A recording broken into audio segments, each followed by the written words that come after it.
Hi, this is a message for all of the participants in our Managing People program.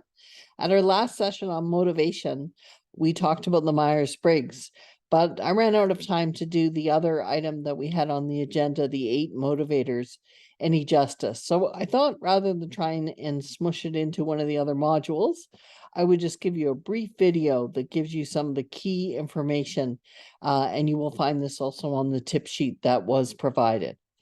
So while the Myers-Briggs is incredibly helpful to learn how to adjust your style to others, a different take or a quicker, maybe faster approach is to be aware about what are people's motivators. And most of us have 2 or 3 key motivators that keep us working or keep us engaged in work. And people who really connect to people and know what their motivators are really create pride. We often call them pride builders. They seem to just create that bond with people when they know the motivators. So I'm going to go through the 8. I want you to think about what yours might be. And we'll talk a little bit. You'll see in your tip sheet as well. And we'll send some additional information. There's ways to adjust based on which one is the most prominent or which one.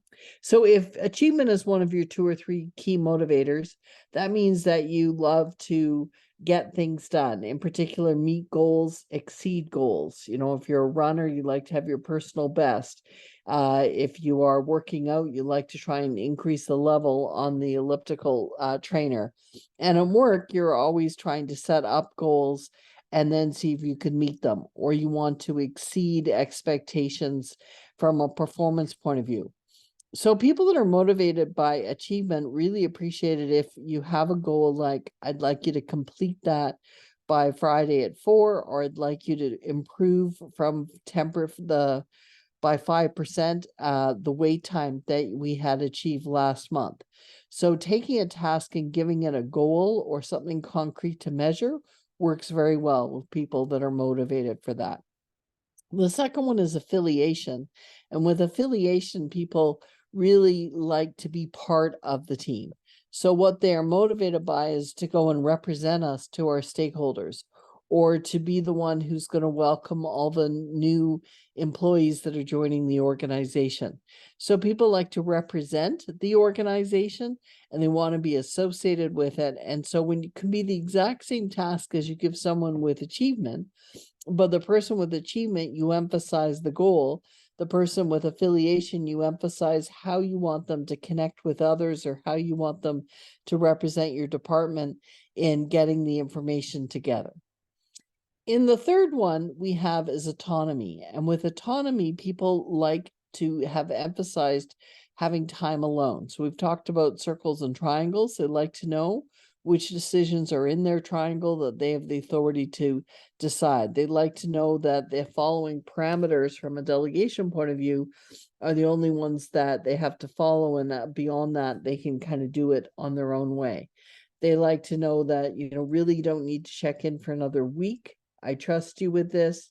Those sorts of things where you emphasize being the autonomous nature of the task is great. For someone motivated by creativity, and again, we're motivated by 2 or 3 of these, they love the challenge of saying, I'd like you to find a unique way for us to communicate our message that we haven't done before. I'd like you to find some new ways, new interactive exercises we could use as an icebreaker at the start of our meeting. Something that says unique, haven't done it before, non-traditional, emphasizing that aspect of the task works very well. The fifth one, responsibility, that you actually, instead of talking about a goal like you would for an achievement person, you talk about, this is what I'm counting on you to get done. This is what you're responsible for doing on behalf of the team. So it emphasizes that you place a certain responsibility, that they need to be conscientious, they need to follow through, and people are counting on them. Some people are motivated by recognition, can be public or private, but they want to be recognized.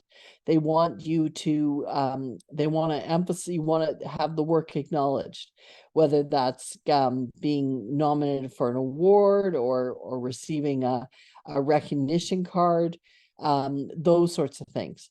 Now I'm going to pause here and share a little story that someone shared with me, which is that sometimes as a manager, we don't always realize what people are motivated by, and therefore we kind of miss being a pride builder. So as one person told me about their manager, and they said, you know, they really missed the mark. They said, I'm motivated by achievement and recognition. I like to have goals for the month. I like to have our monthly meeting where we review them. I always get them done. I like to hear the appreciation and the impact of getting those done, and then move on to the next month and my goals. They said, my manager regularly cancels our meeting. I said, I get it. I'm not the problem child. I get my things done. But they said, as a consequence, I get very demotivated because I don't get the recognition, at least in a timely manner, for completing things. And that often takes me a little while to get my goals for the next month. So it's a good thing to be try and focus in on what is the person's motivator and listen to how important it is. Even if it's not important to you for the recognition, it might be important to someone else.